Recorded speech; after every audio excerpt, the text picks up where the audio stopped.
came tonight so that none of you would be able to leave this auditorium and ever again be able to say to a physician, to a counselor, to your future husband or wife, nobody told me. I didn't know. If you have sex outside of a permanent marriage relationship, you will pay. There's a cost.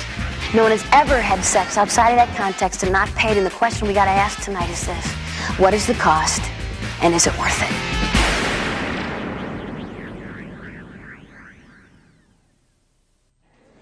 I travel all over the United States and internationally, speaking to about 250,000 teenagers a year, every year, and have learned a tremendous amount from the students that I've spoken to. Before I started speaking and traveling full-time, I spent 9 years counseling in crisis pregnancy centers in Chicago and in Minneapolis, St. Paul. And for 9 years, I would have girls in my office every day saying, "Pam, I didn't know." And if somebody would have told me that this was going to be the result of the choice I was making, I'd have made a different choice. No one told me. I began to ask these girls in my office, what could we have said?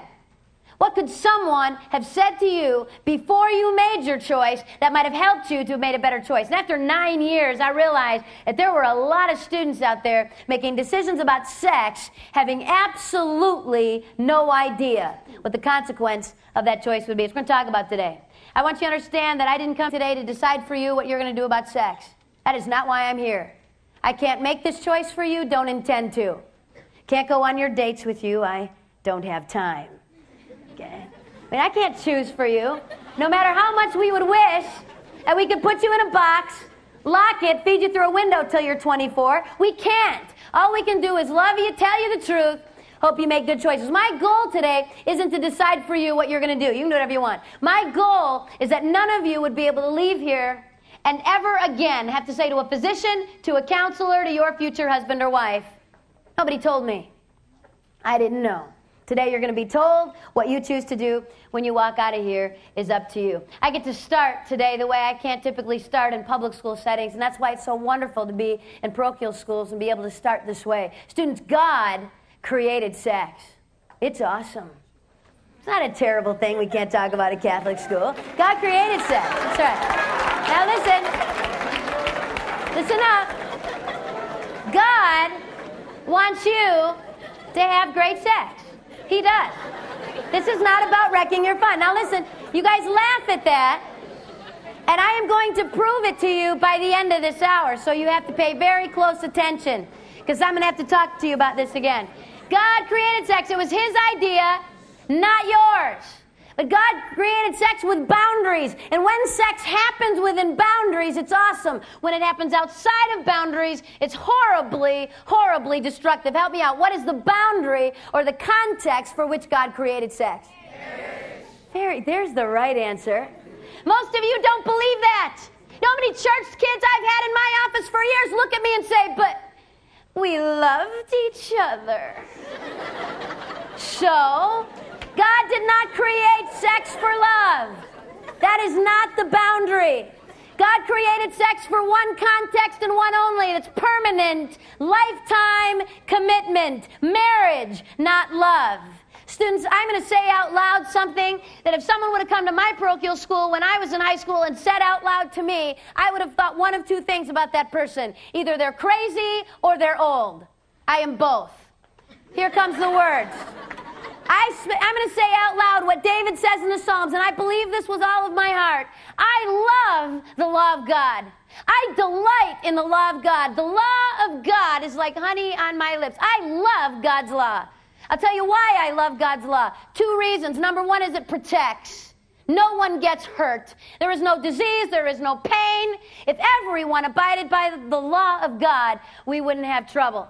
Think with me about a world where I could be in a relationship with you and trust everything that came out of your mouth because no one ever lied.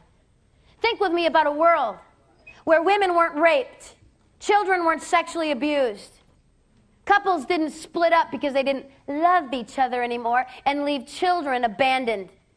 Think with me about a world where teenagers didn't bring guns onto their high school campuses and shoot their fellow students.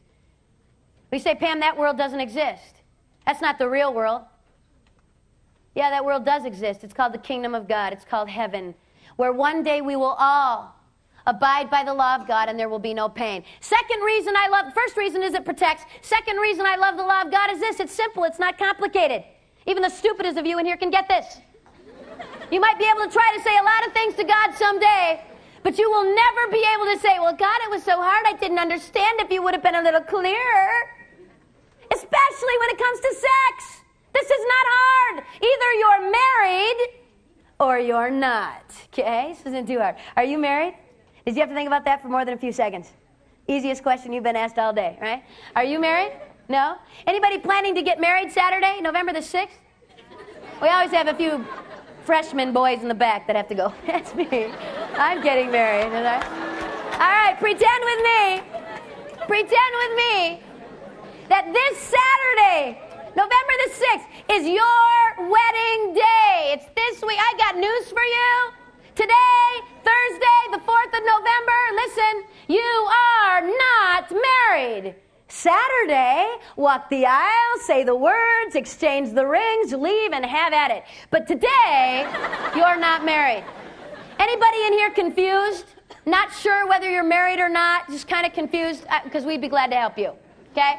Here is the rule. Here is the simple law of God. If you are not married, don't do it. If you are married, go for it with the person you're married to. Okay, I have to put that in there. Some of you get a little confused. This is not hard. I mean, you're not out on a date on Friday night going, I don't know, does he like me? He said he's really cute. My heart's pounding. The other guy said he loved me. What is it real? What should I do? Are you married? No, then don't. If you forget everything that I tell you today, and you can only remember one thing from me, this is what I want you to hear today. If you have sex outside of the sacrament of marriage, if you have sex outside of one monogamous, and monogamy does not mean one at a time, one partner who has only been with you. If you have sex outside of that context, you'll pay. There's a cost. No one has ever broken the law of God. No one has ever shaken their fist in his face and told him they could do it their way and didn't need his law and not paid. The question has got to be, what is the cost? And is it worth paying? We're going to talk about the physical and the emotional cost today. Physical cost, help me out today. What are most teens who are having sex afraid of? What's their biggest fear? Pregnancy is the biggest fear of teens having sex today. Doesn't make a bit of sense to me. I got a news flash for you. Pregnancy is not a disease. It's survivable. You can live through it. I've lived through it 3 times now. A few extra pounds here and there. It hasn't killed me yet. I'd have girls in my office for pregnancy tests, scared to death, waiting for the results of that test. I walk in, look at this girl, and say, your test is negative. She gets this look of relief over her face like, I am off the hook, not pregnant. Thank you very much. Let me out of your office. Wait a minute.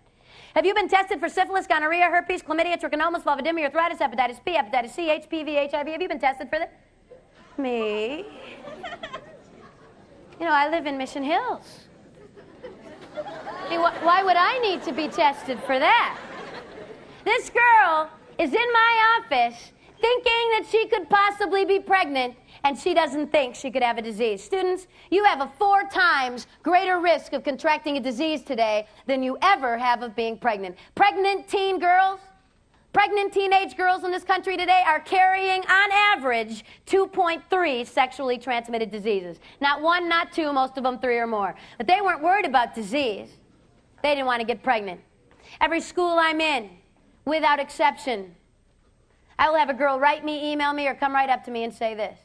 Well, my mom found out I was having sex, and so she put me on the pill. Or Norplant, or Depo, fill in the blank. What's that protecting that girl from? It's birth control protects you from. Pregnancy.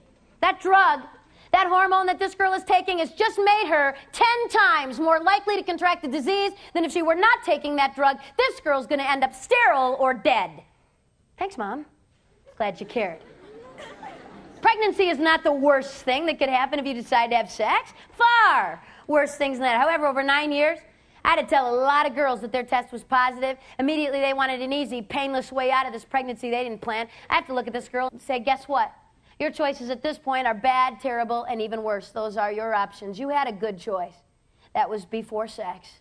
Now, all of the choices you got are going to carry consequences. Abortion is painful. I've counseled hundreds of women, 5, 10, 15 years after an abortion, still hurting. I've counseled teen girls with anorexia, bulimia, depression, suicide, because of an abortion I couldn't take back. So last summer I had to deal with a 20-year-old girl, the most painful things I've ever seen and witnessed. Underwent an abortion at 18 weeks, dilation and an evacuation. The abortionist dilated the cervix, entered her uterus with a very sharp instrument that looks a little bit like pliers or tongs, and literally ripped the child out in pieces. In the process of performing this procedure, he perforated her uterus, grabbed a hold of part of her bowel, and yanked it right through her vagina. She was hemorrhaging. In order to stop the bleeding, they rushed her to an emergency room where they did a radical hysterectomy. This 20-year-old will never have children. Not only that, they had to do a colostomy. She's going to go to the bathroom in a bag on the outside of her body for the rest of her life. A safe, legal little fix to a problem. No way. Abortion hurts women. Parenting is not easy. This last May, I had a 7th grader at a middle school I spoke at, 12 years old, pregnant with twins, delivered in July. It's going to be a lot of difficult years. 80% of teenage girls who choose to parent children while they're teens will live below the poverty level for at least 10 years, most of them for the rest of their lives, and 90% will never attend or graduate from college.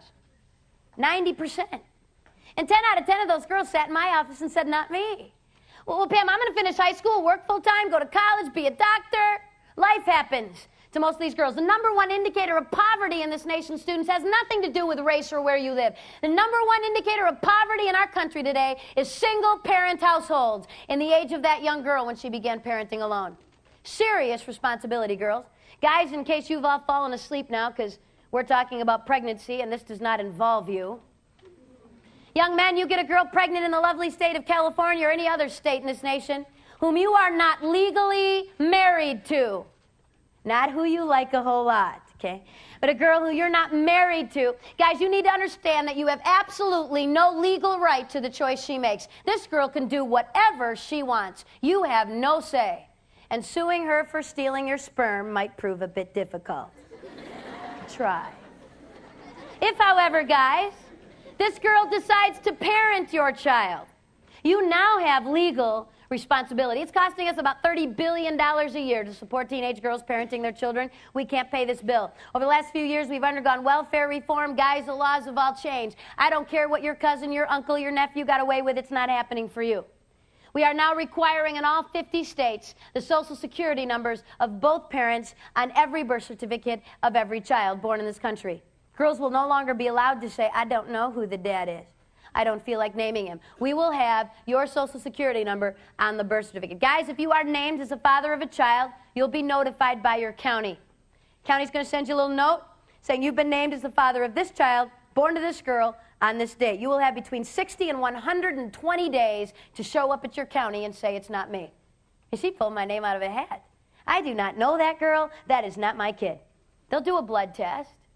If the blood test, in fact, proves that you are not the biological father, they're going to go back to mom and say, sorry, try again. So we have somebody's Social Security number on that birth certificate. Why did we change the law, guys? Why do we want that number? So we can let you know when your kid starts kindergarten? Send you a nice little note? Money is what we're after, guys.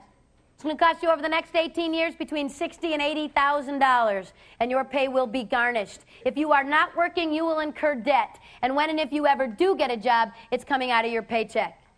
This is a serious responsibility, young men. Better think about that before you have sex. After, if you're not married, it's too late. Key word there is marriage. If you're married, you've got all the choices in the world. If you're not, you don't. Third option a young girl has if she finds herself pregnant, which I happen to think is one of the more positive options available to girls today, but not without pain. It's going to carry consequences. It's adoption. The ability of a young girl to take the child she's carried with her for 9 months and loves with everything she is, to say, I want what's best for my child, and I'm not it.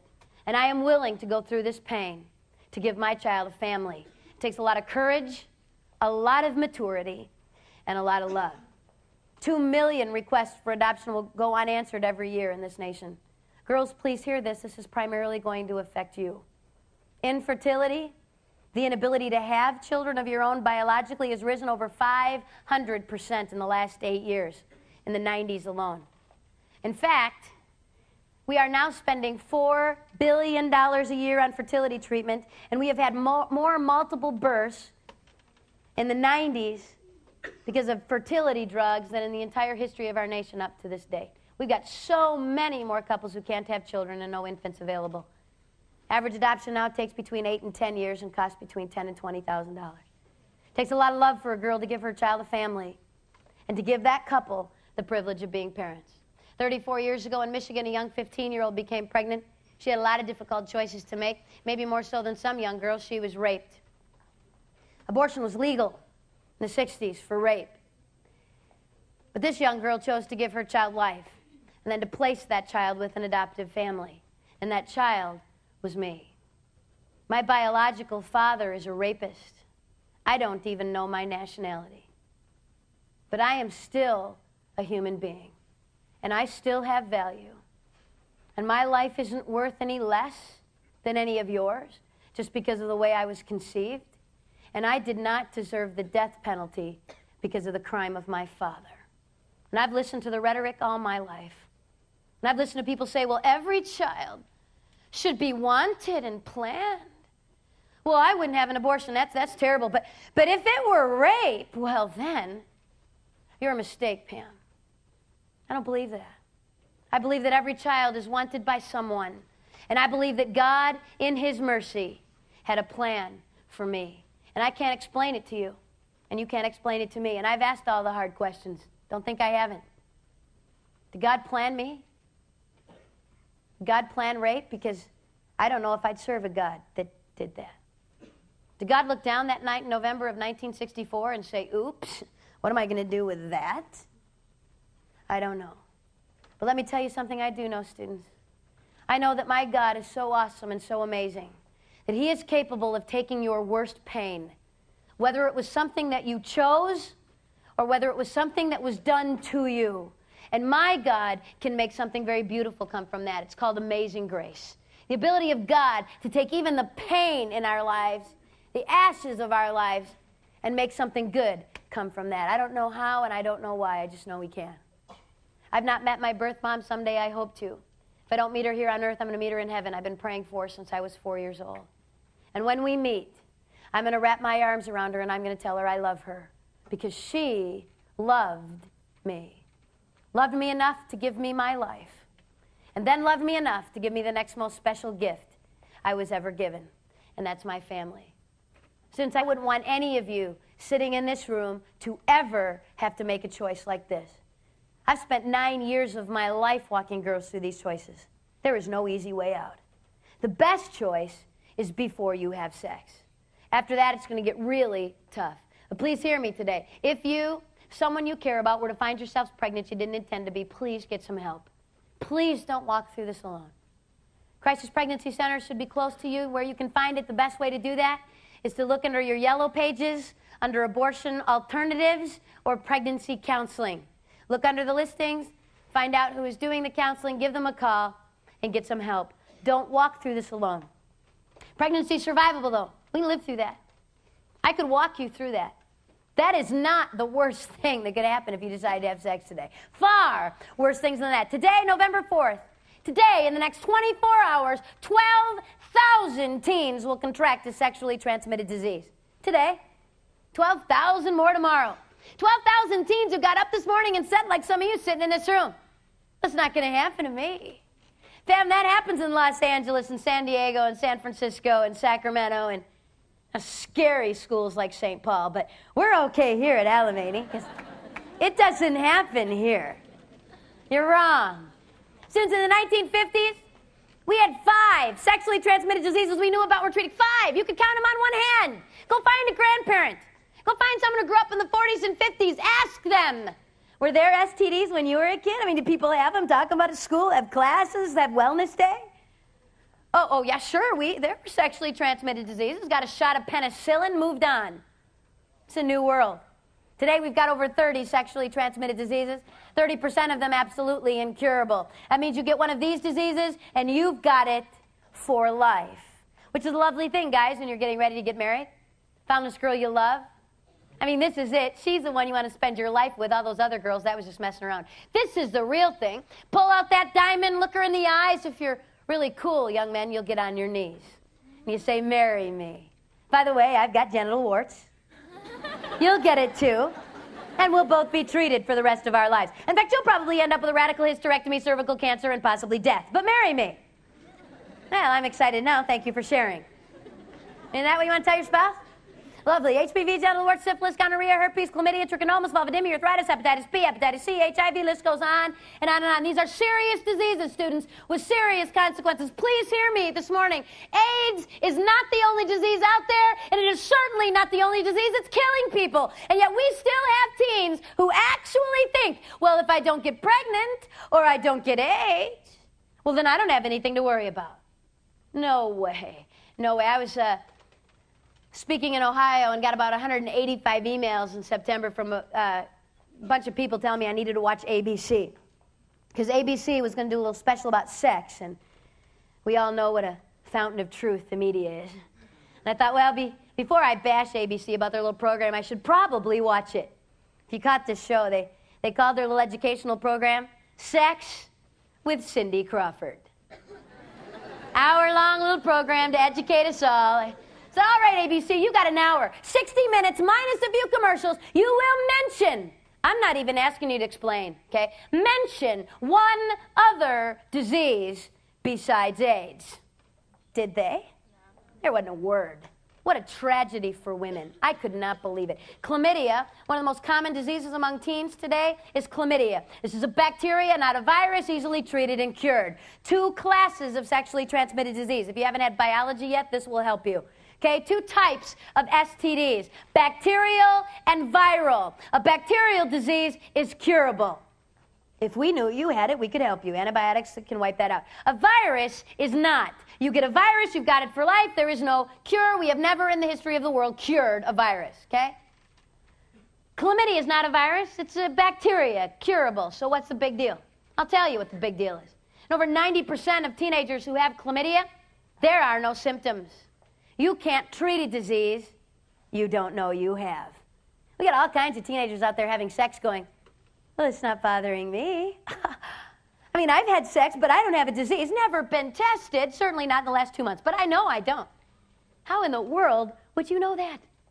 Oh, let me tell you something pretty safe to say I know about you. If you're sitting in this room and you are sexually active or have had sex, let me tell you something pretty safe to say I know about you. It's true of teens all over the world. You actually believe that if you get up the next morning and herpes isn't tattooed to your forehead, you don't have a disease. I mean, if I can't see it, feel it, or touch it, I don't have it. If I had a disease, I would know. My nose would turn purple, my ears would be red, something would burn. I would know. No, you wouldn't. If I asked you what the pregnancy rate was at your high school, you could probably tell me. We had 8 girls get pregnant last year. There were 7 girls at our school. We've got the highest pregnancy rate. But I don't know anybody at my high school who's got a disease. Really? First of all, your friends aren't getting tested. And even if they were, do you think they would tell you? Went to the doctor Monday, found out I had herpes. Tell everybody by 5th hour. I would like for the entire school to know. You think I'm going to tell you? There's no way. So you think walking down the halls you're going to see it? Oh, purple nose, herpes, stay away from that. Oh, am I going to do that? So you think because you can't see it, feel it, or touch it, or know anyone with it, it doesn't happen. It doesn't work that way. The American Medical Association released a bulletin about a year ago. They said this: every teenage girl who has had sex or is sexually active has to be tested for chlamydia every 6 months. Every teenage girl who has had sex has got to be tested for chlamydia every 6 months. Cindy Crawford didn't have a few seconds to mention that? Couldn't fit that into her little schedule? Why did the AMA say girls? Why didn't they say every teenager having sex should be tested for chlamydia? Don't guys get this? Of course they do. Who in the world do you think you're getting it from, girls? Guys and girls both get this, so why would they say just girls? I'll tell you. Girls, listen up. Girls, you contract chlamydia one time in your lifetime, cured or not, and there's a 25% chance you will be sterile for the rest of your life. Contract this disease twice, girls, it jumps to 50%. Contract it 3 times, and there's a really good chance you will never have children. We've got women in their 20s, early 30s saying, I'd like to start my family now. I'm married, like to have a child. They try. Can't get pregnant. They go running to an infertility specialist. He checks and says, my goodness, you've got all this scar tissue in your fallopian tubes, your ovaries, your uterus. You have pelvic inflammatory disease, PID. You had chlamydia or gonorrhea. What? What in the world did I have? How could I have had that disease? I didn't even know. It's too late, girls. Girls, I'm begging you to hear this morning. Please hear me. That guy can break up with you, leave you, meet another girl, marry her, and have a family. This is not going to hurt him. You're scarred for life. You have more to lose, girls. Please don't miss this. I am so sorry. Life is not fair. There is no even score here. Girls, you are going to pay a higher price physically every single time. In case you missed this in 6th grade human reproduction and anatomy, we're different. Boys' and girls' bodies are not the same. Some of you are looking confused. That's scaring me. Thought that was safe by now. Girls, you all have an open sexual system. The guys sitting in this room all have closed sexual systems. Girls, you are easier to infect and easier to damage on a permanent basis. It's the way you're made. Girls, you have to release an egg from an ovary. It has to make its way through a fallopian tube that cannot be scarred in any way. If that takes place and conception takes place, this conceived egg now has to attach itself to your uterine wall. There can be no infection or scarring of your uterus. If it's able to receive the nutrients it needs, baby grows for 9 months, you deliver. He produces sperm. Big deal. Not that hard. Girls, your system is just a little more complicated. It's the way you're made. Now the guys are ticked. I can see you. Well, that's tough. Well, if you think that's so easy, you just try that then. See, they let a woman speaker come in and talk about sex, and she's just dissing men. What's wrong with you? Some kind of feminazi or something? Don't you like men? I like men. I married one. I have 2 boys. And I'm going to say something really nice about a lot of the young men sitting in this room, so I don't want any guys with selective hearing. Okay, you got to pay attention to the whole thing, not just a little part. Girls, I've traveled this country. I've been in towns, cities, and schools all over this nation and around the world. And girls, in every school I've been in, and Alamania is no different, sitting in this room are young men of integrity, guys with character. Girls, guys who do care about you. Girls, the kind of guy, if you were to date him, would look at you and say, I do love you, and you matter. And you know what? I might be able to walk away from sex with you without permanent damage, but you might not. And I love you so much. You matter so much that I would never ask you to put your life on the line to meet my momentary need. I would never pressure, demand sex, dump you if you wouldn't sleep with me. I care too much for you for that. There are guys with that kind of integrity, girls. I married one. Unfortunately, as a small word of warning, there are some guys who don't care. As long as they don't get hurt in the long run, they're going to say all the words. I love you. Well, everybody else is doing it. I can't live with it. If you won't, she will. I'll die. You're not going to die. Nothing will fall off. You will live. Real love respects. Love doesn't pressure, damage, hurt, take, and walk. It's not love. That's selfishness. Kids ask me everywhere I go, well, Pam, how do I know if it's love? How do I know if this person loves me? They said it, my heart's pounding. How would I know if it's really love? There's only one way you will ever know if it's love. Put a boundary down. Say this far and no further, and watch for respect. You don't give love without respect. Not possible. Problem is, where do y'all get your idea about what love is? From television, movies, 90210, Dawson's Creek, Felicity, the Titanic. My daughter begged me to take her to that flick. I made the mistake and did. Had to debrief her for 2 hours. One of the most abusive relationships I've seen on a screen. A young girl about ready to jump off the back of a boat. Now, I'm not the best psychologist ever walked the face of the earth, but my guess is she was a little vulnerable. You think?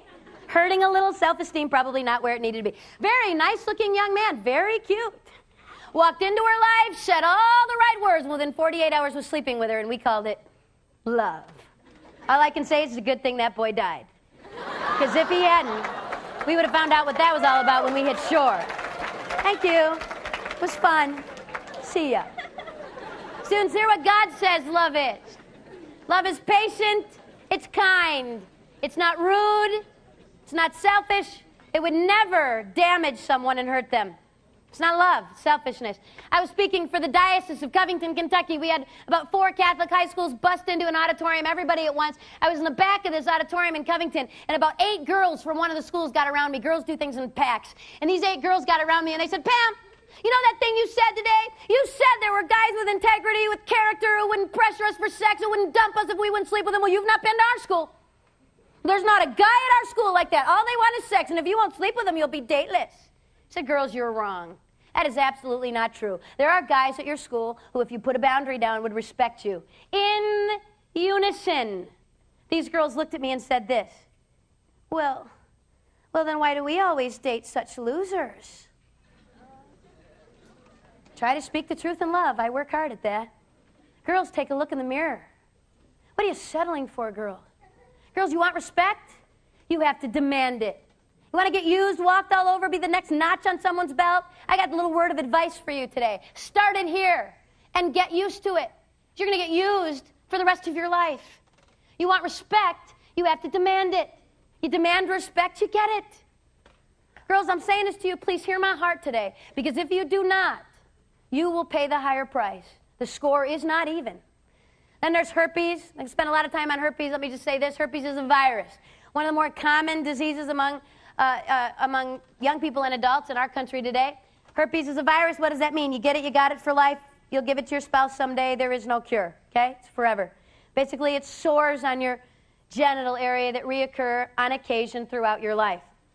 We used to think it was, that was no big deal. Actually, it's so common now that we have to endure commercials. And I'm watching television with my children. It's a very nice, beautiful girl. I think she's riding a bike. And also, I have genital herpes. If you have genital herpes, you can take this medication. It may cause diarrhea, vomiting, and nausea. And I'm thinking, whatever that is, I want that. So nice, Students, everybody, of all people over the age of 12 in this nation, 1 out of 5 of everyone over the age of 12 is infected with herpes today, a virus. You don't get to say, oops, wish I wouldn't have that. It is for life. That's not the number one STD, though. The number one sexually transmitted disease in this country and around the world is human papilloma virus, HPV. This is a virus. What does that mean? You get it, you got it for life. No cure. You will give it to everyone you have sex with after infection. This is not only the most common virus, this is the most contagious. Not transmitted the same way as HIV. We'll talk about that in a minute. Street name for HPV is genital warts. Basically, warts on your genital area that need to be burned off periodically, either through laser surgery or chemicals. We used to think that was the only big deal. It's kind of gross. Have to have some warts burned off now and then, till we realized a few things about this. Number one is this. You can have this virus, and you can be giving it to other people without ever having warts. In fact, the most cancerous strains of this virus don't produce warts at all. Girls, if you do get warts or lesions as a result of being infected with this virus, typically girls, they will be on your cervix. When was the last time you saw your cervix? I had an 8th grade boy in Detroit look up at me and go, I don't know. Said, you don't have one, honey, breathe. Girls, this is not a part of your body. You can see, okay? I know that when I say genital warts at a high school, I know I've got students sitting in this room who've had sex who in your mind are going to do this. Well, she said that wart thing, and I have never seen a wart down there. I don't have that. If you have not been specifically tested by a physician for the virus, and hear me very carefully, to be tested for the virus is a very expensive blood test that is almost never done. Certainly never done at free clinics. And so we got all kinds of kids going, well, I got tested. I went down to the free clinic, paid $5, and I don't have anything. Absolutely not. We can't afford to test you for the virus. What we do is require all women who've had sex to undergo a pap smear yearly, at least, if not every 6 months, to in fact make sure that you don't get the eventual result of the virus, or possible result of the virus, which is cervical cancer. Guys, this is, HPV is kind of annoying, and having warts burned off your genital area on occasion is painful, I'm guessing, I don't know, but I think it probably would be. And I would hate to have to be there when you had to tell the girl you loved and want to marry that you were going to give this to her. That won't be any fun. But you're going to live. Girls, this is a big deal for you. HPV is the number one causal agent of cervical cancer in women. We've got young girls as young as 18, 19, and 20 undergoing radical hysterectomies because of cervical cancer. Dealt with a senior last year. Came up to me, was being real tough. Oh yeah, I have HPV. I have cervical cancer. I've had numerous cryosurgeries on my cervix. It's been frozen numerous times, and the cancer now spread to the uterus, and I'm getting a hysterectomy in 3 weeks, just before she graduated from high school. She said, Pam, it doesn't matter. Kids are noisy, smelly, and they cost a lot of money, and I don't want any. Then she got a little teary. She said, I'm just trying to deal with the fact that I'm going to have to tell the man that I love and want to marry that if he marries me, neither will he. Is it worth it, girls? Girls, do you realize that more women died in this country in 1997 of cancer-related illness due to this disease than died of AIDS? This STD is killing more women currently than is HIV. Second leading cause of cancer death in women, and we're not talking about this? Not telling our daughters this? I had a 10th grader stop me after an assembly in tears. She said, Pam, 3 months ago, went to a party, got drunk. Girls, can I love you just a minute? You can have all the right answers today. No, I want respect. I don't want scarred tubes. I don't want cancer. I don't want all that. I'm going to wait. And then one night you get drunk and have no concept what it is you're doing. Please don't drink. Please don't use any kind of drug that would alter your ability to choose. This girl had been drunk. She had sex with this guy. Now she's scared. What do? I said, you need to get tested. Do it today. Please go to your family physician, use your insurance, and ask to be tested for everything. Please do that. She called my hotel that night in tears. She said, Pam, I have HPV, visible warts on the cervix. They didn't even need to wait for a blood test. For life. She's going to give this virus to everyone she has sex with from this point on. Who knows what it'll mean to her ability to have children, cancer, we don't know. And in tears, she said this. Well, why didn't you come to my school 3 months ago? Nobody told me this. Didn't know. Hung up the phone, sat alone that night and thought, would she have heard me? Think she would have listened? Or would she have sat like hundreds of teens and still found a way to say, it's not going to happen to me? Students, you're not playing the same game I was playing. You're not playing the same game your parents were playing. Good morning, it's not 1974. If you'd have graduated from high school in 1967, maybe we have some staff here who can remember that year. If you'd have graduated in 67, 1 in 32 of your classmates would have had a sexually transmitted disease. You would have had to have had a few partners. If you'd have graduated with me in the dark ages of 1983, 1 in 18 of my classmates had a sexually transmitted disease. In 1996, it was 1 in 4. What are the chances now that you could have sex with someone who has been with someone before you, is not a virgin, and not get a disease? Not good. And we're talking about this virus, not the other 29 diseases. Just one virus. They now estimate that 47% of sexually active singles, that's a specific group, that is not everyone in this room. 47% of the teens who have already had sex are already infected with this virus. It's 1 out of 2, and there is not a condom in the world that will protect you from this. This is not a disease of blood and semen. This does not necessarily take the exchange of body fluids for you to be infected, students. This is a disease of the entire genital area. All it takes is skin contact anywhere in the genital area, and you're infected for life, and will infect everyone you have genital contact with after that. Let me make this really clear today. It doesn't take sex. You know how many girls I've had in my office test positive for both herpes and HPV who were technically virgin? Thought they could do everything else. See, what was their big fear? What are they worried about? Worried about getting pregnant. So I can do all this other stuff. It's not really sex, Pam. I won't have to worry, really. Number one question I get everywhere I go around the world, number one question I get from teens is this. Well, how far is too far? Well, then, Pam, where's the line? Well, then just lay it out. What can we do and not get a disease? And I was convinced for 5 years, absolutely convinced that this was a teenage problem. It's teenagers.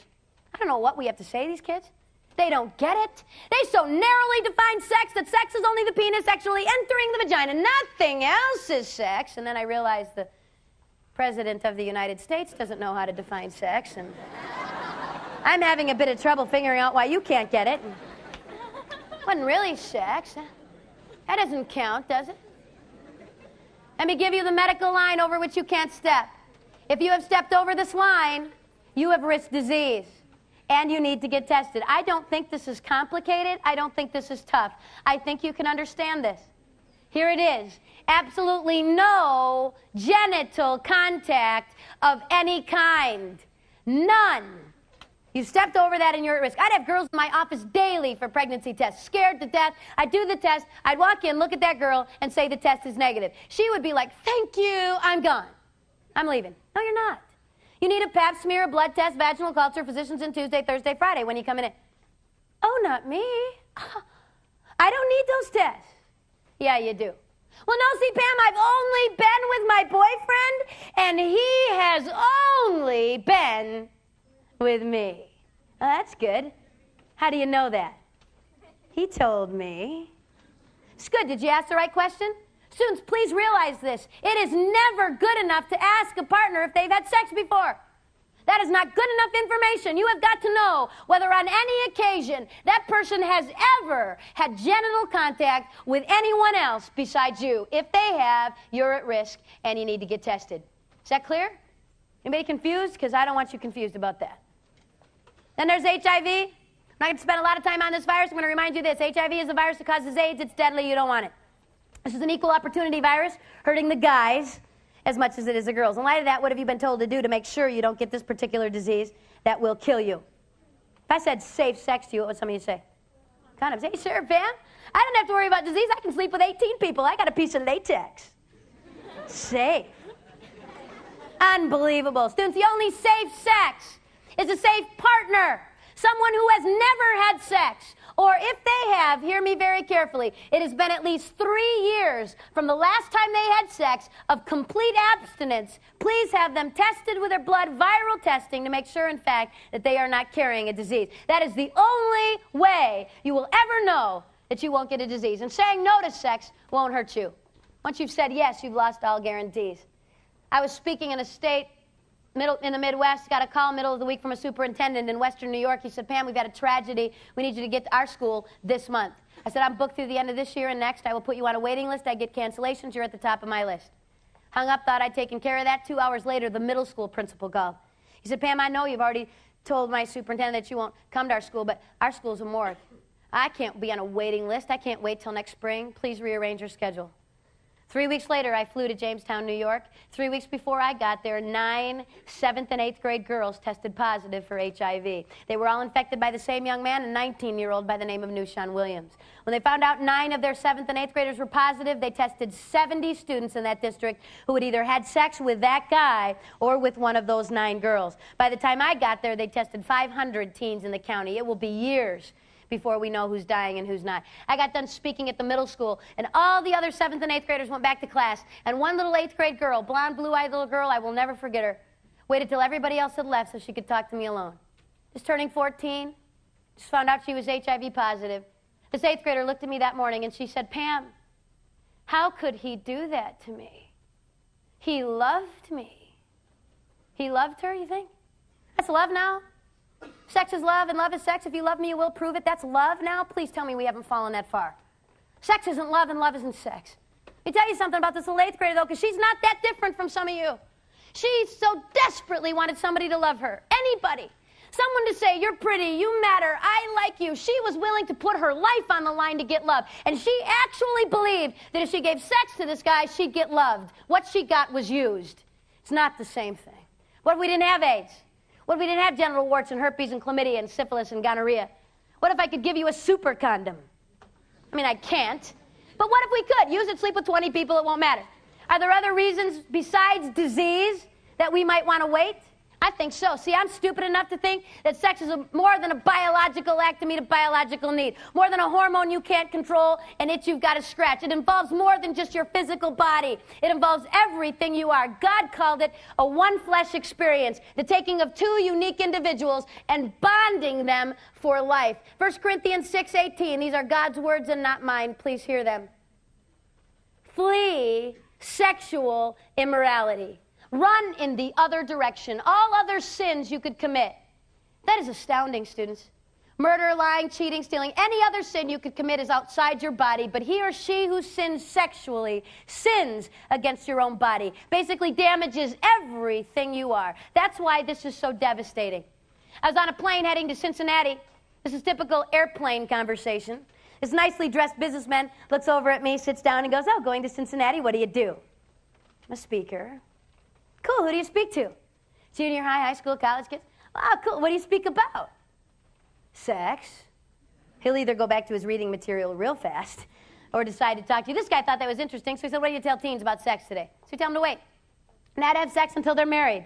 One partner for life. By now, the entire plane is listening, and this guy looks over at me and goes, what? Are you crazy? They're all doing it. They're out of control. They're animals. I mean, what is the success rate of telling teens not to have sex? Before I tell you what I said to this lovely gentleman on an airplane, can I apologize to you? Please allow me to sincerely apologize to you for any adult who would walk into your life and tell you you can't control this. That it's hormones. You're no better than the family pet. That you're going to turn 14 or 15 and the hormones are going to kick in and you're going to be walking school halls going, it's not going to matter. It's hormones. They can't possibly control it. You're better than that. You can say yes and you can say no. It's a choice. You choose. This astounds me. Girls especially are bad at this. They'll come up to me and they'll go, well, Pam, I was going to wait and I really didn't mean to have sex with those 8 guys, but it just happened.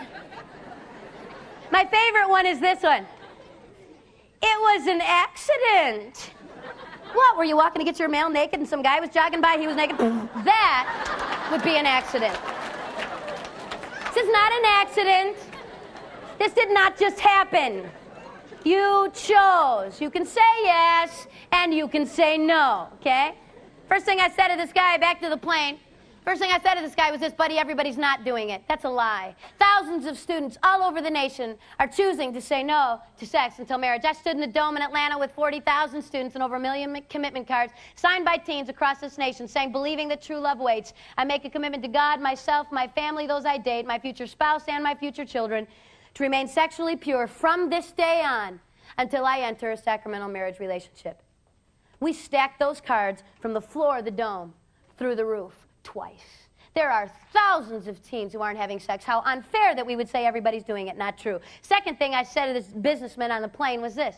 Buddy, I don't care how old you are or how old I am. Your yes to sex and mine doesn't mean a darn thing if we don't know how to say no. Anybody can say yes. It takes no talent or ability.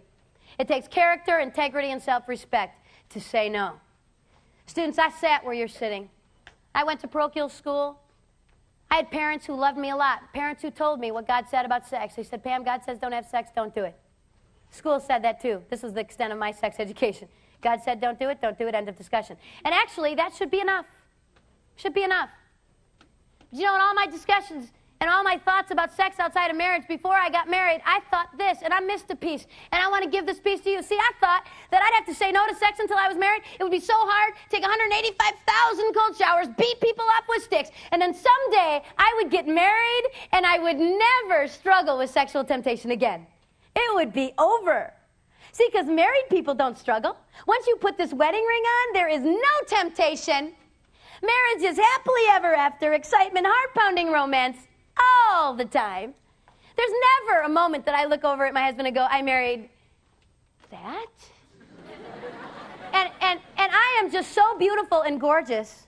There will never be a woman more attractive than me. Not for 50 years, ever. Really? You think so? Come on. Marriage is work. Marriage is tough. Marriage requires sacrifice and it requires integrity. What in the world, adults? What in the world made us think in the 70s and 80s that we could sleep with whoever we wanted? No big deal. Sex was free. Sleep around. And then someday we'd put a white dress on, a white tux on, and the magic discipline fairy would sprinkle dust on us. And now we would be able to control what we never controlled back there. Did it work? No. And many of you sitting in this room have experienced the pain of infidelity and adultery.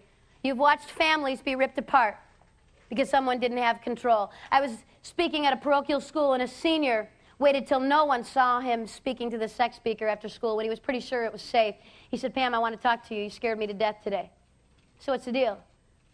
He said, first of all, I want you to know I'm a senior. I've been dating this girl for 2 years. I love her. She's awesome, perfect, beautiful. I'm going to marry her. She's everything I ever wanted. One of the reasons he told me he was going to marry her is she wouldn't sleep with him. She had integrity. That was important to him and the girl he married. I said, you said I scared you, buddy. What's the deal? He said, well, just before school started this fall, my buddy and I were over on this college campus. We were there for college days. We were hanging out in the dorms that weekend, and this college freshman, she threw herself at me. What was I supposed to do? I regretted it. I wish I hadn't done it, swept her under the carpet until you came to my school. He said, Pam, I'm going to get tested. I'll do it this week, I promise. But I'm afraid you're going to tell me something else. I'm afraid you're going to tell me I need to tell my girlfriend what I did. Oh, yeah, you will. Yeah, but she threw herself at me. I have moms tell me, moms are good at this, you were really hard on the boys. You were just so hard on those boys, Pam. I mean, have you seen girls lately? Have you been on a high school campus lately? Yeah. Have you seen the way these girls dress? Just take me now. What is my little boy supposed to do? Fleeing might be an option. I don't know. Running in the other direction, I'm thinking. It's tough. I don't know what you should do.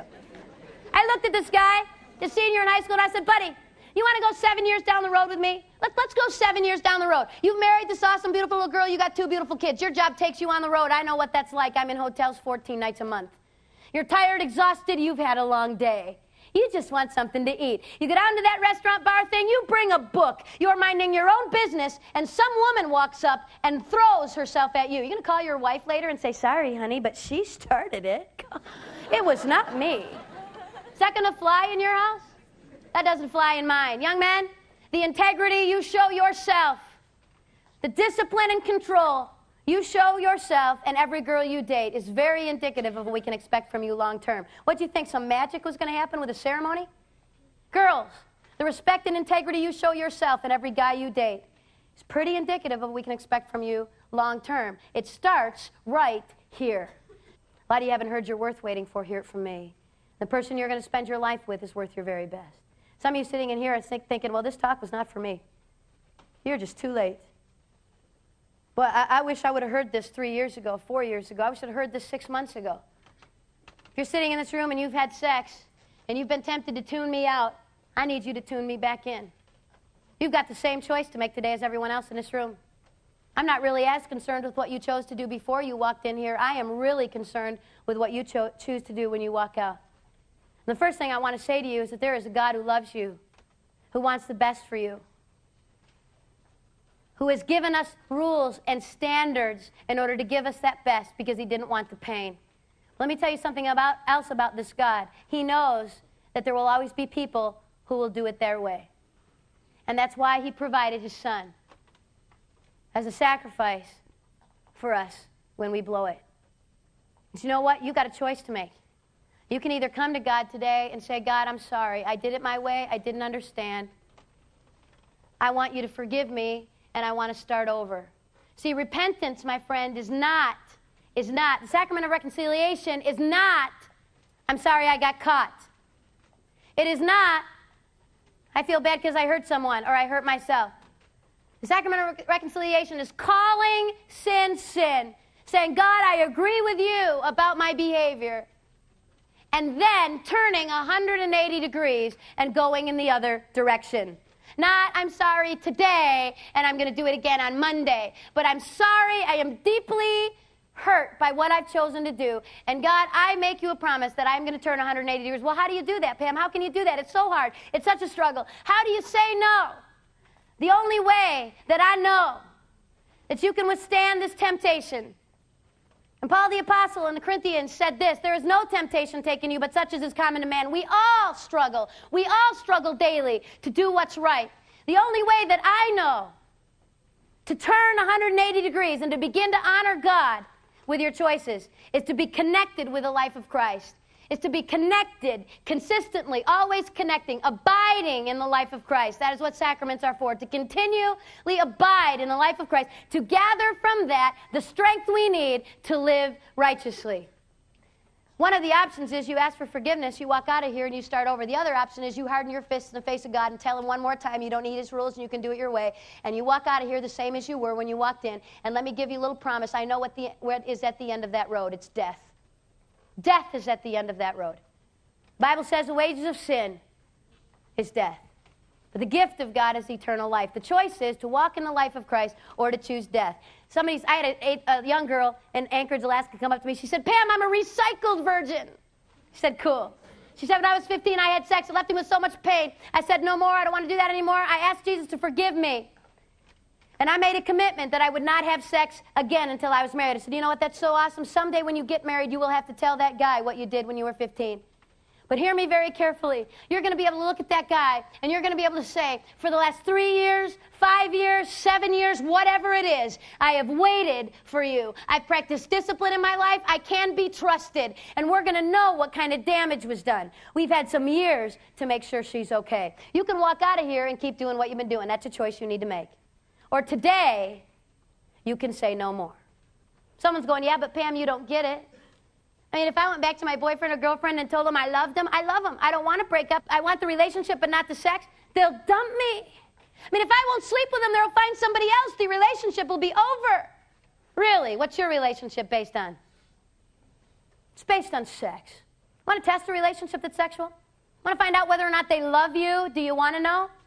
I got a challenge for you today. Stop. See what's left. If they love you, they will still be around. If not, you've just learned, my friend, what you need to learn about that relationship. If you're sitting in this room and you have never had sex, you still have your virginity. And if my stats are right, that's at least half of you. If you're sitting in this room and you still have your virginity, I want to say this to you this morning. And I want to say this because I know you don't hear it very often. Please hear it from me today. Good for you. Good for you. You have something so special and so valuable. It is worth whatever it takes to get to your marriage with no past, no fear. It's not going to be easy. You're going to get laughed at. Kids are going to say to you, you're not having sex. Everybody else is doing it. I told you that God wanted to give you the best and God wanted you to have great sex and you laughed at me.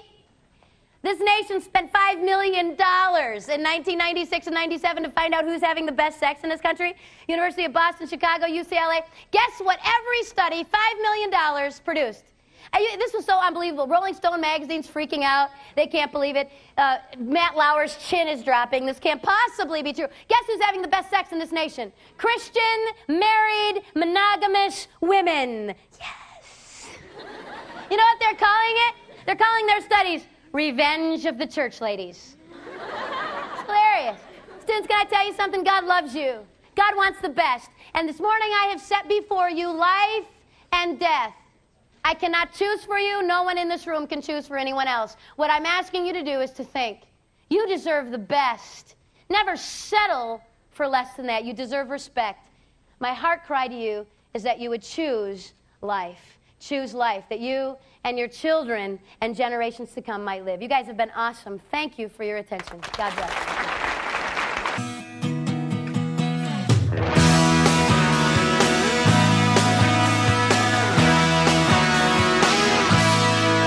Got the boy, he got the girl. She was on cloud 9, he was up on top of the world. But below, they would lasso the moon together.